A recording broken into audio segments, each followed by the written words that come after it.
If you ever experience regret or wrong in giving color on Gunpla, just prepare a Mr. Hobby thinner, or you can also use the leveling version.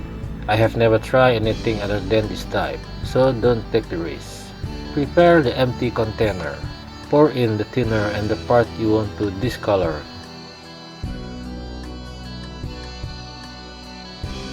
And clean it.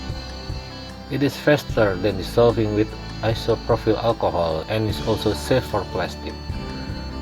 But don't try this on ABS material. ABS is not suitable for use in this way.